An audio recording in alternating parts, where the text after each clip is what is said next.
मित्रांनो, भटकंतीच्या या डायरीमध्ये तुमचं स्वागत आहे. आज आपण जात आहोत भक्तनगरी अर्थात पंढरी या ठिकाणी. महाराष्ट्रातील सोलापूर जिल्ह्यातील वसलेले हे ठिकाण अर्थात पंढरपूर हे वारकरी संप्रदायाचे प्रमुख तीर्थक्षेत्र म्हणून ओळखले जाते. श्री विठ्ठल आणि रुक्मिणी यांचे भव्य मंदिर याच ठिकाणी आपल्याला भेटते. पंढरपूरला भक्तीचे माहेरघर असेही म्हटले जाते, कारण येथे संत परंपरा, अभंग आणि वारकरी संस्कृतीचा मोठा प्रभाव दिसून येतो. येथे विठ्ठलाची मूर्ती विटेवर उभी असून भक्तांना त्याच्या पायाला स्पर्श करून दर्शन घेण्याची परंपरा आहे.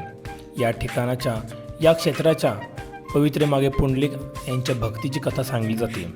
पुंडलिक आपल्या आईवडिलांची सेवा करत असताना भगवान विठ्ठल यांना भेटण्यासाठी तिथे आले. तेव्हा त्यांनी वीट टाकून देवाला थांबण्यास सांगितले.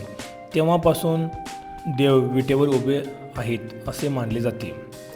पंढरपूर शहराजवळ वाहणारी चंद्रभागा नदी ही येथील प्रमुख नदी आहे. ही नदी भक्तांसाठी पवित्र मानली जाते. या नदीला भीमा नदीचा वळसा जणून भेटला आहे. या ठिकाणी भीमा नदीला एक वळसा भेटून चंद्रासारखा आकार प्राप्त झाल्यामुळे याला चंद्रभागा असेही नाव पडले आहे. भक्त विठ्ठल दर्शनापूर्वी चंद्रभागेमध्ये स्नान करून मंदिरात जातात. पंढरपूरमध्ये नामदेव पायरी ही अत्यंत प्रसिद्ध आहे. येथे संत नामदेव यांनी भक्ती केली असेही मानले जाते. संत ज्ञानेश्वर, संत तुकाराम आणि संत एकनाथ यांसारख्या संतांनी विठ्ठल भक्तीचा मोठ्या प्रमाणात प्रसार केला. हे याच ठिकाणी आपल्याला दिसते. या ठिकाणी ह्या चंद्रभागेमध्ये असणाऱ्या आसपास असणाऱ्या ठिकाणांना एका वेगळ्याच कीर्तनामध्ये सर्व रंगून जातात. तुम्ही पाहू शकताय, सध्या आपण चाललो आहे भक्त पुंडलिकांच्या दर्शनासाठी. या ठिकाणी वेगवेगळ्या प्रकारचे दानधर्म करण्याची ही प्रथा आपल्याला दिसून येते. भाविक येथे आपल्या आईवडिलांच्या, आपल्या आजोबांच्या नावाने येथे दानधर्म करतात आणि या ठिकाणी अन्नदान करतात.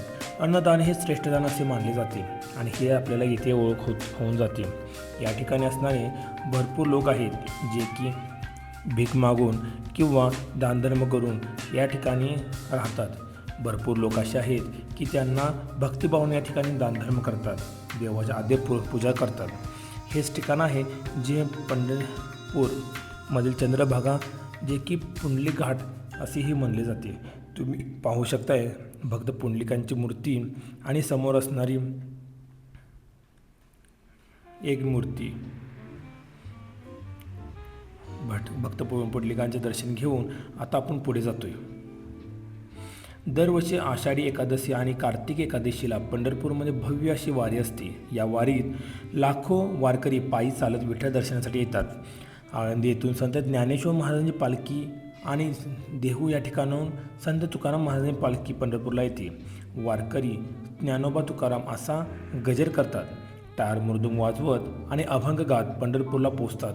यामुळे महाराष्ट्राची संत परंपरा आणि भक्तिभाव अधिक दृढ झाले आहे. तुम्ही पाहू शकताय समोरचे श्री द्वारकाधीश मंदिर, जे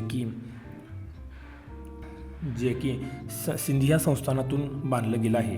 त्याच्या अपोजिट बाजूला असणारं श्रीरामांचं मंदिर, जे की होळकर साम्राज्यांचा वाडाही मानला जातो आणि होळकर साम्राज्यांच्या अहिल्याबाई देवी यांनी या ठिकाणी जीर्णोद्धार करून या मंदिरासाठी पायाभरणीही आपल्याला दिसून येते.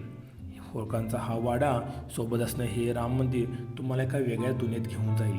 येथे शांतता, भक्तिभाव, या ठिकाणी प्रचंड अशी शांत वातावरण आणि एकांतता, यामध्ये मन एकदम सुन्न होऊन जातं. तुम्ही पाहू शकता हे मंदिर आणि समोर असणारा हा होळकरांचा वाडा. समोर असणारं हे मंदिर जे की 7व्या शतकातील आहे. जाती बांधणी ज्यामध्ये असणारी ही शिवलिंग जे की 16व्या शतकातील आहे. पण सत्यस्थितीला आसपास असणाऱ्या पाल्यांमधून हे मंदिर दिसेनासे झाले आहे. तुम्ही पाहू शकताय आसपास असणारं ठिकाण, एकदम शांत वातावरण आणि ही शिवलिंगाची मूर्ती. या ठिकाण तुम्ही आवर्जून भेट दिली पाहिजे. बाहेरच्या बाजूला आलं तर कोटेश्वर महादेव मंदिर हेही आपल्याला दिसून येतं. संत नामदेवच्या गाथामध्ये कोटेश्वर मंदिर याचीही आपल्याला जाणीव दिसते. त्या ठिकाणी त्यांच्या गाथेमध्ये या कोटेश्वर मंदिराचाही उल्लेख आपल्याला दिसून येतो. पण आसपास असलेल्या ह्या व्यापारी वर्गामुळे हे ठिकाण पूर्णपणे दिसेनासे झाले आहे. चला तर आपण जाऊया आता पुढल्या बाजूला. आता जाऊन दर्शन घ्यायचं. पुंडलिकाचं दर्शन घेतल्यानंतर आपण तिथं स्नान केल्यानंतर आता आपण जाणार आहे की विठ्ठल रुक्माईंचं दर्शन घेण्यासाठी. आत कॅमेरा अलाव नसल्यामुळे आपण बाहेरूनच तुम्हाला ह्या ठिकाणी दाखवतो. आज पाळी कमी असल्यामुळे आम्हाला जवळपास अर्ध्या तासामध्ये दर्शन झालं. हे सर्व दर्शन घेऊन आता आम्ही मागल्या बाजूने जायचं आहे. जर तुम्हाला यायचं असेल तर तुम्ही बस स्टँडवर सुद्धा येऊ शकताय. बस स्टँडपासून जवळपास 1 किलोमीटर तुम्हाला पायी अंतर चालावं, 1 ते 1.5 किलोमीटर पायी अंतर तुम्हाला चालावं लागतं. या ठिकाणी तुम्ही आवर्जून चाललं पाहिजे, कारण की आसपासची दुकानं, आसपासचा एरिया हा पाहून तुम्हाला ऐतिहासिक जाणीव तर होईल, पण त्यासोबत भक्तिभावाची जाणीवही होईल. इथे येणारा प्रत्येक व्यक्ती हा वेगवेगळ्या आश्रयाने आला असतो. इथे येणारा प्रत्येक व्यक्ती हा वेगवेगळ्या गुणधर्माचा आणि वेगवेगळ्या जाती धर्माचा जरी असला तरी या ठिकाणी येताना तो कोणतीही जात धर्म समोर न ठेवता एक भावभक्तीने या ठिकाणी नतमस्तक होतो. आसपासचा भाग तुम्ही पाहू शकताय. येथे तुम्हाला घेण्यासाठी भरपूर गोष्टी आहेत. या ठिकाणी तुम्ही टाळ विण्यापासून प्रत्येक गोष्ट तुम्ही खरेदी करू शकताय. पंढरपूरमध्ये विठ्ठल मंदिर, रुक्मिणी मंदिर, पुंडलिक मंदिर, चंद्रभागा घाट, गोपाळपूर, विष्णुपद मंदिर आणि अनेक धार्मिक स्थळे आहेत.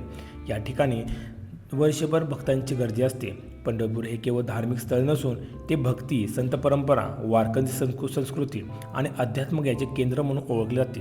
त्यामुळे महाराष्ट्रातील तसेच भारतातील लाखो भक्तांसाठी ही एक